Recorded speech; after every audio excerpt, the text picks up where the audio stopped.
कभी कभी हम जिसे मूर्ख समझते हैं वही सबसे बड़े होशियार होते हैं। नमस्कार दोस्तों, आपका कहानी घर में स्वागत है। आज मैं आपको एक ऐसी कहानी सुनाता हूँ जिसमें लोगों ने जिसे सबसे बड़ा मूर्ख समझा, असल में वही सबसे बड़ा खिलाड़ी निकला।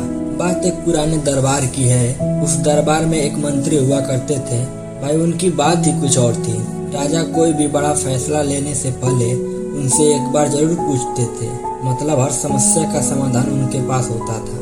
अब इतने होशियार आदमी से दरबार में तो लोग जलते ही थे, है ना। ये बिल्कुल आम बात थी। लेकिन एक दिन राजा ने मंत्री जी को पकड़ लिया। राजा ने उनसे कहा, मंत्री जी आप तो बहुत बुद्धिमान हैं, इसमें कोई शक नहीं, पर आपका बेटा ना, सच कहूँ तो बहुत बेवकूफ है। उसे तो जरा भी अक्ल नहीं है। आप बताइए किस पिता को यह सुनकर अच्छा लगेगा। मंत्री जी को बड़ा बुरा लगा।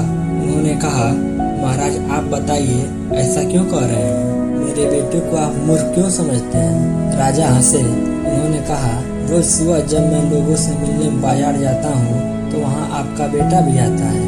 मैं रोज उससे एक सवाल पूछता हूँ, सोना ज्यादा कीमती है या चांदी, और वो हर बार जवाब देता है चांदी। ये सुनते ही दरबार में बैठे सभी लोग हंसने लगे। सबने मजाक बनाया और मंत्री जी का सिर शर्म से झुक गया और वो चुपचाप घर चले गए। घर पहुंचकर उन्होंने सीधा अपने बेटे से पूछा, बेटा एक बात है, बता सोना ज्यादा कीमती है या चांदी। बेटे ने बिना सोचे समझे जवाब दिया, पिताजी सोना, दुनिया जानती है।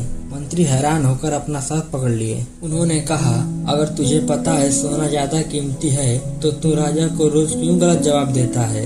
हर दिन क्यों कहता है कि चांदी ज्यादा कीमती है। आज दरबार में मेरी कितनी बेइज्जती हुई, तुझे अंदाजा भी है। बेटे ने मुस्कुराते हुए जवाब दिया, पिताजी राजा हर सुबह लोगों से मिलने आते हैं और वो मुझे भी बुलाते हैं। मेरे सामने एक चांदी का और एक सोने का सिक्का रखते हैं और कहते हैं जो ज्यादा कीमती है उसे उठा ले। मैं चुपचाप चांदी का सिक्का उठा लेता हूँ। राजा हंसते हैं और चले जाते हैं। मंत्री जी ने पूछा, पर तू रोज चांदी का सिक्का क्यों उठाता है। आज तेरी इस हरकत से सबने मेरा मजाक बनाया। बेटे ने झट से मंत्री जी को अपने कमरे में चलने को कहा। उसने एक संदूक खोला और मंत्री जी की आंखें फटी की फटी रह गईं। वो संदूक चांदी के सिक्कों से भरा हुआ था। मंत्री जी ने कहा, ये क्या, इतने सारे सिक्के कहाँ से आए। बेटे ने कहा, पिताजी ये वही सिक्के हैं जो राजा मुझे रोज देते हैं। जिस दिन मैंने राजा को सही जवाब दे दिया और सोने का सिक्का उठा लिया, उसी दिन से राजा ये सवाल पूछना बंद कर देंगे और मेरा रोज का एक चांदी का सिक्का आना बंद हो जाएगा। राजा को मजा आता है जब मैं कहता हूँ कि चांदी ज्यादा कीमती है। उन्हें लगता है कि मैं बेवकूफ हूँ। वो हंसते हैं और बिना कुछ सोचे समझे चले जाते हैं। मैं एक सोने के सिक्के के लिए अपना हर दिन का चांदी का सिक्का क्यों गंवाऊं, ये तो मेरी रोज की कमाई है। ये सुनकर मंत्री जी की आंखें चमक उठी। उन्हें अपने बेटे पर गर्व हुआ।